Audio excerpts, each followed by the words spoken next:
भगवते वासुदेवाय नमः। कार्तिक महात्मा का 8वां अध्याय।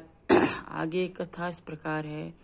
नारद जी बोले, अब मैं कार्तिक व्रत के उद्यापन का वर्णन करता हूँ। तो सब पापों का नाश करने वाले व्रत का पालन करने वाला मनुष्य कार्तिक शुक्ला चतुर्दशी को व्रत की पूर्ति और भगवान विष्णु की प्रीति के लिए उद्यापन करे। तुलसी के ऊपर एक सुंदर मंडप बनाए, उसे केले के खम्भों से सहित करके नाना प्रकार की धातुओं से उसकी विचित्र शोभा बढ़ावे। मंडप के चारों ओर दीपकों की श्रेणी सुंदर ढंग से सजाकर रखे।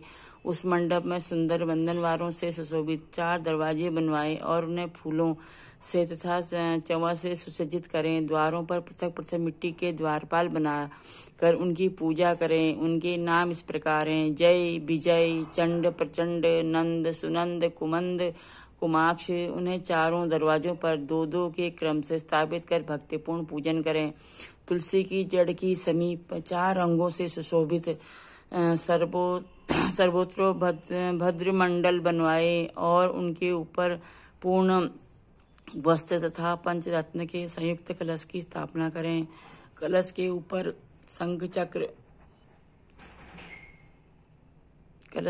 शंख चक्र गदाधारी भगवान विष्णु का पूजन करें। भक्ति पूर्वक स्थिति में उपवास करें तथा रात्रि में गीत, वाद्य, कीर्तन आदि मंगलमय आयोजनों के साथ जागरण करें।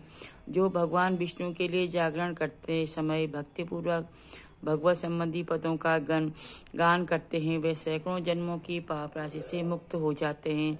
जो मनुष्य भगवान से नियमित जागरण करके रात्रि पर भगवान का कीर्तन करते हैं, उनको असंख्य गोदान का फल मिलता है।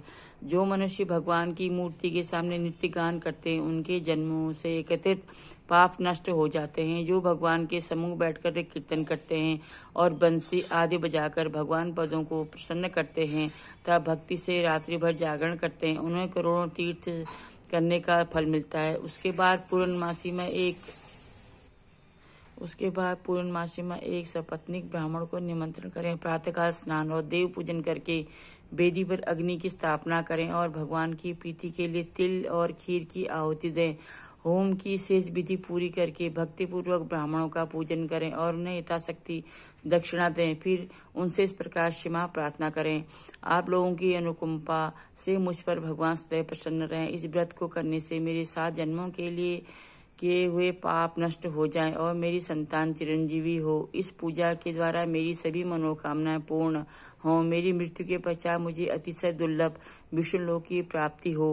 पूजा की समस्त वस्तुओं के साथ गाय भी गुरु को दान में दें। उसके पश्चात घर वालों और मित्रों के साथ स्वयं भोजन करें।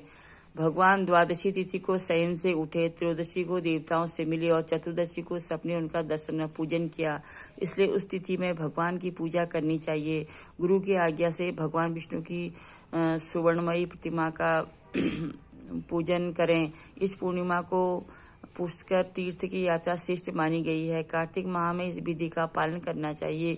जो इस प्रकार कार्तिक व्रत का पालन करते हैं, वे धन्य और पूजनीय हैं। उन्हें उत्तम फल की प्राप्ति होती है। जो भगवान विष्णु की भक्ति में तत्पर हो कार्तिक में व्रत का पालन करते हैं, उनके शरीर में स्थित सभी पाप तत्काल नष्ट हो जाते हैं। जो श्रद्धापूर्वक कार्तिक के उद्यापन का महात्म्य सुनता है या सुनाता है, वह भगवान विष्णु का सामुच्य प्राप्त करता है। ओम नमो भगवते वासुदेवाय। यहाँ पे 8वां अध्याय समापन हुआ। अगला फिर से कल।